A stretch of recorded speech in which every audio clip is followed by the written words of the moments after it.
ಅಣ್ಣ ನಿಮ್ಮ ಅಕೌಂಟ್ ಅಲ್ಲಿ ಒಂದು ಸಿಗರೇಟ್ ಒಂದು 4 ಟೀ ಹೇಳ್ಬಿಟ್ಟಿದೆ ಅಣ್ಣ. ಹಾ ದಯವಿಟ್ಟು ಕೊಟ್ಬಿಟ್ರಿ ಉಪಾಧ್ಯಕ್ಷರು. ಅಲ್ಲ ನಮ್ದು ಅಕೌಂಟೇ ಇಲ್ಲ. ಅಕೌಂಟ್ ಇಲ್ವಾ? ಅಕೌಂಟ್ ಇದೆ, ಕೊಡೋದು ಇಲ್ಲ ಆ ಅಕೌಂಟ್ಗೆ. ನಮ್ ಸಂಘದ ಹೆಸರು ಹೇಳಿದ್ರಂತೂ ಡೋರೇ ಕ್ಲೋಸ್ ಮಾಡ್ಕೊಂಡು ಹೋಗ್ಬಿಡ್ತಾರೆ, ಕೊಡಲ್ಲ. ಚೀತು ಸಂಘದ ಉಪಾಧ್ಯಕ್ಷರು ನಮ್ಮ ಜೊತೆಗಿದ್ದಾರೆ. ವೆಲ್ಕಮ್ ಅಣ್ಣ, ಹೇಗಿದ್ದೀರಾ? ಥ್ಯಾಂಕ್ ಯು, ಚೆನ್ನಾಗಿದ್ದೀನಿ. ಎಸ್ ಅಣ್ಣ, ಕಾಮಿಡಿಯಿಂದ ಒಬ್ಬ ಹೀರೋ ಈ ಒಂದು ಟ್ರಾನ್ಸ್ಫಾರ್ಮೇಶನ್ ಬಗ್ಗೆ ನಿಮಗೆ ಪರ್ಸನಲ್ ಆಗಿ ಅನ್ಸುತ್ತೆ? ಪರ್ಸ್ನಲ್ ಆಗಿ ಖುಷಿ ಇದೆ ಖಂಡಿತವಾಗ್ಲು. ಯಾಕೆಂದ್ರೆ ಒಂದು ಸಿನಿಮಾದಲ್ಲಿ ಎಲ್ಲೋ ಒಂದು ಚಿಕ್ಕದು ಒಂದು ಅವಕಾಶ ಸಿಕ್ಕಿದ್ರೆ, ಅವಾಗ ಹೆಂಗ್ತೀರಾ ಡಿಜಿಟಲ್ ಮೀಡಿಯಾ, ಯೂಟ್ಯೂಬ್ ಅದು ಇದು ಎಲ್ಲ ಯಾವುದು ಇರಲಿಲ್ಲ ಅಲ್ಲ. ಸೀರಿಯಲ್ಲು ಅವು ಅಷ್ಟೇ ಇದ್ದಿದ್ದು, ಟಿ ವಿ ಅಷ್ಟೇ. ಹಂಗೆ ಬಂದರೆ ಹಂಗೆ ಹೋಗ್ಬಿಡೋದು, ಅದು ಪ್ರೂಫೇ ಇರ್ತಿರ್ಲಿಲ್ಲ. ಅವತ್ತು ನೋಡಿದ್ರೆ ಮಾತ್ರ ಸಿಗೋದು, ಇಲ್ಲಾಂದ್ರೆ ನೆಕ್ಸ್ಟ್ ಹುಡುಕಿದ್ರು ನಮ್ಗೆ ಸಿಗ್ತಿರ್ಲಿಲ್ಲ. ಹಂಗಾಗಿ ಸಿನಿಮಾ ಆದರೆ ಆಗ ಸಿ ಡಿಗಳೆಲ್ಲ ಬರೋದಲ್ಲ.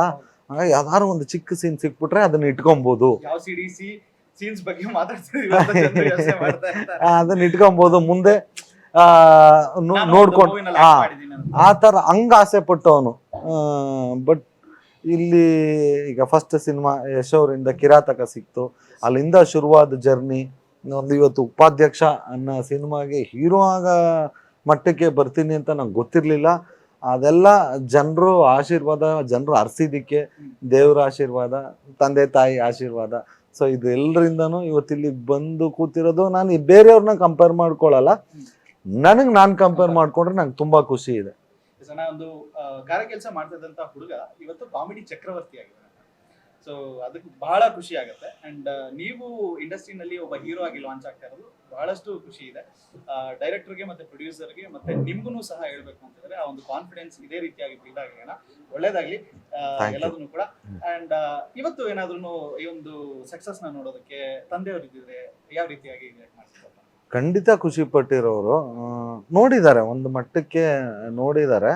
ಬಟ್ ಅವ್ರಿಗೂ ನನಗೂ ಒಂಚೂರು ಅಷ್ಟಕ್ಕಷ್ಟೇ ಇತ್ತು. ನಾನು ಅಂದರೆ ನಮಗೂ ಮೈಂಡ್ ಮೆಚುರಿಟಿ ಇರ್ತಿರ್ಲಿಲ್ಲ. ನಾನು ಬೆಂಗಳೂರಿಗೆ ಬಂದ ತಕ್ಷಣನೇ ಮೈಂಡ್ ಮೆಚುರಿಟಿ ಆಗುತ್ತೆ ಅಂತ ಎಲ್ಲನೂ ಅರ್ಥ ಮಾಡ್ಕೊಳ್ಳೋಕ್ಕೆ ಒಂದಷ್ಟು ಟೈಮ್ ಬೇಕಾಯ್ತಲ್ಲ.